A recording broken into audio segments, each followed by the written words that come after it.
भारतीय व्यंजनों में अहम भूमिका निभाती है बड़ी, क्योंकि हमारे यहाँ जब तक खाने में बड़ी ना आए तो ऐसा माना जाता है कि खाने में टेस्ट ही नहीं आया।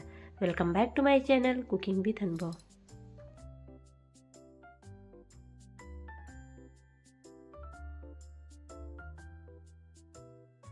अब चाहे बड़ी बनाएं उड़द दाल की, मूंग दाल की, आलू टमाटर की, या हो गोभी की, या हो हरे मटर की, लेकिन बड़ी होना ज़रूरी है। और इसे बनाया जाता है पूरे साल के लिए, क्योंकि इसको हम हर सीज़न में बनाते नहीं हैं, सीज़न के अकॉर्डिंग ही बनाते हैं। जैसे इस टाइम पे गोभी अच्छी फ्रेश आ रही है, मटर भी फ्रेश आ रहे हैं, तो ऐसे होता है ना कि साल भर के लिए बना के रख लिया जाए। तो हमारे यहाँ बड़ी की बहुत ही विशेषता होती है, यानी इसको बहुत ज़्यादा महत्व दिया जाता है। शादी ब्याह में भी, जिसके यहाँ शादी होती है घर में, उसके यहाँ भी उड़द दाल की बड़ी ज़रूर बनाई जाती है। तो हमारे यहाँ बड़ी साल में बनना ज़रूरी होता है और बनाया भी जाता है। लेकिन क्या है कि 2-3 साल से मैं बना नहीं पा रही थी, तो इस साल मुझे लगा कि चलो बना के आप लोगों के साथ शेयर भी कर देते हैं। तो आज हम गोभी की बड़ी बनाने वाले हैं। मैंने यहाँ पे 3 फूल गोभी लिया था। गोभी को हमने अच्छे से कट कर लिया है, इसमें कीड़े वगैरह देख के, और इसमें गर्म पानी और नमक डाल देंगे। और फिर हम इसे 2 मिनट के लिए, 3 मिनट के लिए पानी के अंदर छोड़ देते हैं।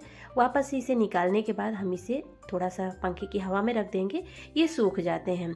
और फिर हम इसे ग्रेट कर लेते हैं। बहुत ज़्यादा बारीक वाले ग्रेटर से नहीं ग्रेट करना है, थोड़ा मोटे वाले होल जो होते हैं ना, उससे हम इसे ग्रेट कर लेते हैं। बहुत ही टेस्टी लगती है, एक बार इस तरीके से ज़रूर बनाइएगा। पूरे साल आप बड़ी में गोभी के साथ इंजॉय कर सकते हैं। यानी गोभी का टेस्ट, मेरे कहने का मतलब कि आप पूरे साल ले सकते हैं। इस बड़ी से आप भरवा कचौरी भी बना सकते हैं, जो कि बहुत अच्छी लगती है। क्यों, कोई नई रेसिपी नहीं है, दादी नानी के ज़माने से बनती चली आ रही है। लेकिन होता है ना कि बनाते हैं तो शेयर करने का मन करता है कि आप लोगों के साथ शेयर किया जाए, क्योंकि सबका ना बनाने का तरीका जो होता है अलग अलग होता है, और सबके यहाँ क्या क्या चीज़ें डाली जाती हैं वो भी होता है। बहुत लोगों के यहाँ अलग तरीके से बनाया जाता है। तो जो हम तरीका आपके साथ शेयर कर रहे हैं, एक बार इस तरीके से ट्राई करिएगा, आपको यह बड़ी बहुत पसंद आएगी। तो चलिए, मैंने गोभी को ग्रेट कर लिया है। अब यहाँ पे हम कुछ स्पाइसेस, आपको सूखे मसाले भी दिखा देते हैं, जैसे कि इस बड़ी में अनिवार्य है। बहुत लोग कम मसालों के साथ बनाते हैं, लेकिन हमारे यहाँ इसी तरीके से मसाले डाले जाते हैं। तो सारे मसालों को आप लोग पहचानते ही होंगे। यहाँ पे मैंने इलायची, लौंग, काली मिर्च, जायफल और जावित्री, जो यहाँ पे सबसे मैंने स्टार्ट में दिखाया था, ये जावित्री इसको हमारे यहाँ बोला जाता है, और शायद कन्फर्म भी नहीं है हमें। और यहाँ पे मैंने बड़ी इलायची लिया है, काली मिर्च, सारे मसाले हमने ले लिए हैं। तो देखिए, क्वांटिटी यहाँ पे कोई मेजरमेंट की ज़रूरत नहीं है। यहाँ पे मैंने साबुत धनिया और जीरा लिया है, 1 कप जीरा है, तो जीरा को मैंने फैला दिया। सारे मसालों को मैंने थोड़ा सा धूप में रखना था, इसलिए मैंने इनको थाली में फैला के आप लोगों के साथ दिखाया भी है। धनिया हमारी थोड़ी सी सूखी है, तो इसको हम नहीं सुखाने वाले हैं, इसलिए मैंने इसको कप में रखा हुआ है। मसाले का मेजरमेंट कोई ज़रूरी नहीं है, यहाँ पे किसी चीज़ का हमें मेजरमेंट नहीं चाहिए। क्योंकि क्या होता है ना, जितना आप बना रहे हैं, बहुत लोग कम मसाला खाते हैं, बहुत लोग ज़्यादा मसाला खाते हैं। अब हमने यहाँ पे लिया है मूंग की दाल छिलके वाली। गोभी की बड़ी में मूंग की दाल का बहुत अच्छा टेस्ट आता है। वैसे तो आप उड़द की दाल भी डाल सकते हैं, चने की दाल भी डाल सकते हैं, लेकिन हमारे यहाँ मूंग की दाल से ही बनाया जाता है। हमने यहाँ पे मूंग की दाल को ओवरनाइट भिगा देना है, छिलके वाली। वैसे तो आप वैसे भी दाल ले सकते हैं, जो धुली हुई मार्केट से आती है बगैर छिलके वाली, लेकिन एक बार इस दाल के साथ बनाइएगा। ज़्यादातर हम इस्तेमाल छिलके वाली दाल का ही करते हैं, इसमें भरपूर मात्रा में फाइबर रहता है। इसीलिए जब भी हम दाल का इस्तेमाल करते हैं, मूंग की दाल का, तो हम छिलके वाली ही लेते हैं। हाँ, आप हमारे रेसिपी में देखते ही होंगे, हम नाश्ते के अंदर भी छिलके वाली दाल का इस्तेमाल करते हैं। तो यहाँ पे देखिए, हमें पहले दाल को भिगा देना है। धुली हुई घर की बनाई हुई साबुत मूंग लेके हमने घर पे ही दाल बनाया हुआ था। ऑलरेडी ये धुली हुई है, मतलब कि क्लियर है, साफ़ है, कोई दिक्कत नहीं है, इसलिए हमने इसको धुला नहीं है ऑलरेडी। अभी हम इसे 3 से 4 बार धुलेंगे तो इसके सारे छिलके भी हट जाएंगे। और यहाँ पे देख सकते हैं, दाल हमारी मॉर्निंग में रेडी हो चुकी है। हमने इसको साफ़ कर लिया है, धुल लिया है। अब क्या करना है, मूंग की दाल बहुत ज़्यादा सॉफ्ट होती है, इसलिए इसे हमें किसी डलिया वगैरह में छान के रख देना है, ताकि इसका सारा पानी निकल जाए और ये सूखी हो जाए। धूप में हमें नहीं सुखाना है, पंखे की हवा में भी नहीं सुखाना है। इसको ऐसे मैंने बास्केट में रख दिया है और ये सूख जाएगी। इस तरीके से 1 घंटे के लिए मैंने छोड़ दिया था। और चलिए, जब तक हमारी दाल सूख रही है, तब तक हम मसाले भी रेडी कर ले रहे हैं। यहाँ पे सारे मसालों को हम ग्राइंडर जार में डाल देंगे। छिलके सहित मैंने इलायची वगैरह सारी चीज़ें डाल दी है, किसी चीज़ का मैंने यहाँ पे छिलका नहीं निकाला है। सारे मसाले इस बड़ी में जाते हैं। और जो उड़द दाल की बड़ी बनती है उसमें भी यही मसाले हमारे यहाँ डाले जाते हैं। और जो तेज पत्ता होता है ऑलरेडी मेरे पास पिसा हुआ रखा है, इसलिए मैंने यहाँ पे तेज पत्ता भी डाला जाता है। तो मेरे पास था तो इसलिए मैंने यहाँ पे नहीं दिखाया है, बाद में मैंने ऐड किया था मसाले में, तो वो क्लिप भी मैंने ऐड करना, यानी कि मैं भूल गई, मैंने सोचा चलो आप लोगों के साथ शेयर कर देंगे। और यहाँ पे देखिए इस तरीके से सारे मसाले हमने डाल दिए हैं। आपको जो मसाले नहीं पसंद है आप यहाँ पे दालचीनी भी डाल सकते हैं, लेकिन मुझे दालचीनी की जो खुशबू होती है ना बिल्कुल नहीं पसंद है, इसलिए मैंने डाला नहीं है। मसालों के साथ आ गई थी, जब मार्केट से हम लोग मंगाते हैं ना तो मसाले के साथ दालचीनी आ भी गई थी, लेकिन मैंने यहाँ पे बिल्कुल इस्तेमाल नहीं किया क्योंकि मुझे उसकी खुशबू पसंद नहीं है, इसलिए मैंने डाला नहीं है। तो आप लोग डाल दीजिएगा दालचीनी अगर आपको पसंद है, अच्छा लगता है जिनको तो डाल सकते हैं। अब यहाँ पे देखिए मैंने एक बार में जो मोटे मसाले थे पीस लिया था, वापस से हम यहाँ पे जीरा और धनिया पीस लेंगे। सारी चीज़ों को अच्छे से देख लेना है, छान लेना है, कंकड़ वगैरह ना रहें जीरे में, ये सारी चीज़ें हमें क्लियर कर लेनी होती है पहले से। और यहाँ पे देखिए इसको भी हम पीस लेंगे। फाइन से ही पीसा जाता है मसाला, घर पे पीस रहे हैं तो इतना फाइन होता नहीं है, फिर भी हमें मसालों को थोड़ा फाइन ही पीसना होता है, बहुत ज़्यादा दरदरा नहीं रखना है। और यहाँ पे देखिए सारे मसाले को हमें छान लेना है, जो इसमें मोटे मोटे रह जाएंगे उनको वापस से हम पीस लेंगे फिर से। तो यहाँ पे मैंने फिर से पीस लेना है, ताकि इससे क्या होगा ना कि हमारा जो, क्योंकि इसी में ज़्यादा मसाले होंगे जैसे कि लौंग इलायची ये सारी चीज़ें नहीं पीसी होंगी, वापस से पीस जाएंगी। अब ज़्यादा यहाँ पे कुछ नहीं निकलेगा, सारा हम छान लेते हैं और एक चुटकी के लगभग निकलेगा। तो क्या होता है कि उसको पानी में भिगा के हम सब्जी में भी डाल देते हैं। तो इस तरीके से हमने सारा छान लिया है। और देखिए घर पे जब मसाला पीसते हैं ना तो मार्केट जैसा बिल्कुल ये फाइन पाउडर मैदा जैसे नहीं हो पाता है, ये थोड़ा दरदरा ही रहता है, इसलिए कोशिश करें इसको फाइन ही पीसें। और यहाँ पे देखिए जो इतना बचा हुआ है हम इसे रख देंगे, किसी छोटे डिब्बे में रख दीजिए इसको। जब भी सब्जी बनाएं 1 चम्मच इसको भिगा दीजिए और छन्नी से, चाय वाली छन्नी से छान के उसका पानी डाल दीजिए, सारा फ्लेवर आ जाएगी। यहाँ पे देखिए मैंने दालचीनी बिल्कुल नहीं डाला है क्योंकि मुझे पसंद नहीं है। दालचीनी मसाले के साथ आ गई थी तो इस्तेमाल में आ जाती है, लेकिन मुझे नहीं पसंद है इसलिए मैंने नहीं डाला। और यहाँ पे देख सकते हैं दाल भी हमारी पीस के रेडी हो चुकी है, मसाले भी रेडी हैं, गोभी भी रेडी है। अब हमें क्या करना है, यहाँ पे थोड़ा सा हम जगह बना देंगे और यहाँ पे हमें हींग डालना है।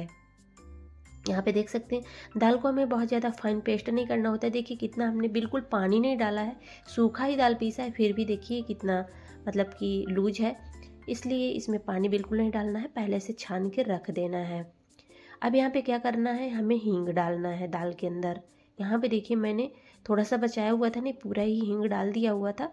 अच्छा लगता है हींग का यहाँ पे टेस्ट, तो इसलिए हींग ज़रूर डालिएगा, खुशबू अच्छी लगती है। और बड़ी है तो हींग नहीं जाएगी ऐसा तो हो नहीं सकता। तो यहाँ पे देखिए अब हमें क्या करना है, थोड़ा सा पानी डाल देंगे ताकि जो हींग है घुल जाए। और अब हम हींग को कवर कर देंगे।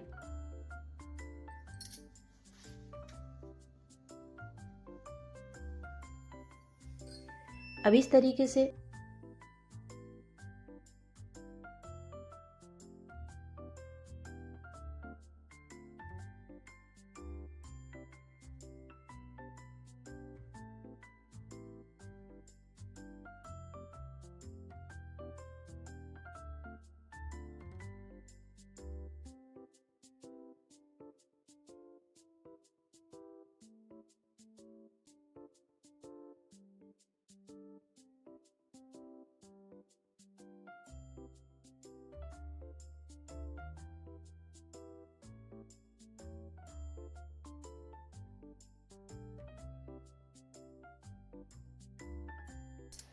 तो फ्रेंड्स हमें यहाँ पे हींग को कवर कर देना है ताकि इसकी खुशबू बाहर न जाए।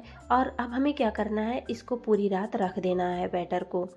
यहाँ पे जो हमने मूंग की दाल पीसा है ना, इसमें खमीर आना ज़रूरी है, तभी हमारी जो बड़ी या कोहड़ौरी फूलती है अच्छे से। और यहाँ पे देखिए ये मॉर्निंग का व्यू है, अब हम आपको दिखा दे रहे हैं कितना अच्छे से ये फूली हुई है। और देखिए इसमें मतलब कि जैसे खमीर आ जाती है ना उस तरीके से आ गई है। और गर्मी में तो इतना टाइम नहीं लगता है, लेकिन विंटर चल रहा है ना तो इस टाइम पे दाल को अच्छे से हमें 10 से 12 घंटे के लिए रखना होता है, तभी इसमें बहुत अच्छा फर्मेंटेशन आ जाता है। तो दाल हमारी अच्छे से फर्मेंट हो चुकी है। अब हमें एक बड़ा सा बर्तन चाहिए क्योंकि इसको हमें फेंटना होता है। अब जो हींग है उसको हम पहले मसल लेंगे हाथों से।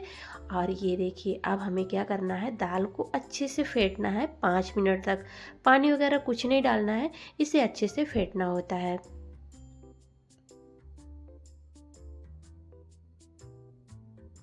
तो देखिए दाल का कलर भी चेंज हो चुका है। तो अब हम यहाँ पे डालते हैं मसाले। तो सबसे पहले मैंने यहाँ पे मिर्ची पीसा हुआ है। मिर्ची अपने टेस्ट के अकॉर्डिंग देख लीजिएगा। गर्मी में ये बड़ी हमारे यहाँ ज़्यादा पसंद की जाती है। जैसे गर्मी में क्या होता है ना, ज़्यादा सब्जियाँ मिल नहीं पाती हैं। कभी कभी होता है ना कि सिंपल हमारे पास आलू टमाटर ही रहते हैं, तो फिर इन बड़ी को 5 से 6 पीस आप डाल के सब्जी बना सकते हैं। यहाँ पे मैंने अदरक डाल दिया है। और यहाँ पे हम मिर्ची और अदरक डालने के बाद फिर यहाँ पे आप मसाले भी ऐड करेंगे। इसमें नमक तो पड़ता नहीं है, वैसे तो सब लोग जानते हैं, फिर भी मैं बता दूंगी यहाँ पे नमक नहीं पड़ता।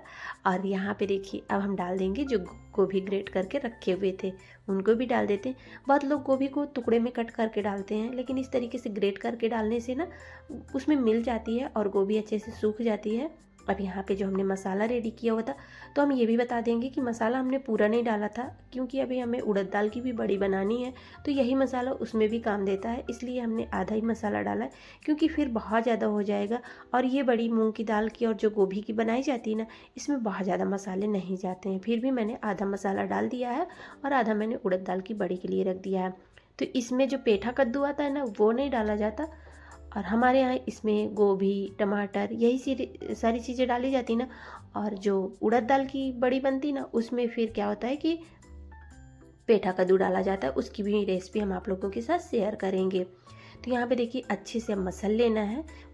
पहले दाल को हमें फेंट लेना होता है, तभी हमें मसाले और सारी चीज़ों को डालना होता है।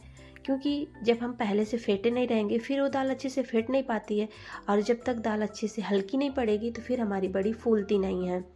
और इस टाइम पे अच्छी वाली धूप हो रही है, तो गोभी का ये बड़ी आप बना लीजिए। आप यहाँ पे मटर भी पीस के डाल सकते हैं, तो फिर वहाँ पे क्या होता है कि जो मूंग की दाल होती है ना, वो कम क्वांटिटी में जाती है। और यहाँ पे देखिए थोड़ा सा गोभी जो ग्रेट नहीं हो पा रहे थे ना, वो मैंने ऐसे ही डाल दिया है। थोड़ा सा क्रश कर लिया है मिक्सर में और डाल दिया है।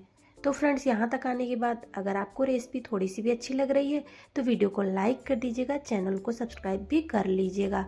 और आप हमारी रेसिपी को कहाँ से देख रहे हैं इसका भी जिक्र कमेंट बॉक्स में ज़रूर कीजिएगा। आपके यहाँ ये बड़ी बनाई जाती है या नहीं, इसका भी जिक्र कीजिएगा। यहाँ पे इस बड़ी को आप जैसे कि कचौरी बना रहे हैं ना, तो सिंपल गेहूं का आटा, जैसे हम लोग नॉर्मल अजवाइन और मोयन वगैरह लगा के आटा लगा लीजिए। और इस बड़ी को थोड़ा सा क्रश करके और पानी में भिगा दीजिए, हल्का सा पानी डाल के। और फिर कचौरियाँ बनाइए, जो कि मैंने उड़द दाल की कचौरी ऑलरेडी अपने चैनल पे अपलोड की है। सेम उसी प्रोसेस से ये गोभी और मूंग दाल की बड़ी भी बनाई जाती है। और यहाँ पे देखिए, चलिए अब हम लोग बड़ी बना लेते हैं। तो यहाँ पे सारी बड़ी को छोटी है बड़ी, वैसे तो मूंग दाल की बड़ी थोड़ी छोटी बनाई जाती है, लेकिन इस तरीके से धूप में हम कड़ी धूप में इसको सुखा लेते हैं। 2 से 3 दिनों तक इसको कड़ी धूप में सुखा के आप एयर टाइट डिब्बे में रख लीजिए और साल 2 साल इसका एंजॉय कीजिए। तो हर सीजन में गोभी नहीं मिल पाती है, तो ये गोभी की आप बड़ी ज़रूर बना के रख लीजिए, क्योंकि अभी सीज़न है, नहीं तो फिर सीज़न भी चला जाएगा और गोभी मिल नहीं पाएगी। तो क्यों नहीं इसको भरपूर एंजॉय किया जाए। और इस तरीके से हमारी सासू माँ ने सारी बड़ी बना दी, जो कि हमारी चाची सास हैं। आप लोगों को मैंने वीडियो में बताया भी था कि मेरी मदर इन लॉ 3 साल हो गए, 3 साल बाद ही मेरे घर में बड़ी बन रही है, उनके जाने के बाद। क्योंकि इसके पहले मैंने नहीं बनाया हुआ था, तो मेरी हेल्प उन्होंने की। तो ऐसे हमारे यहाँ होता ही है गांव में कि एक दूसरे की हेल्प कर दी जाती है।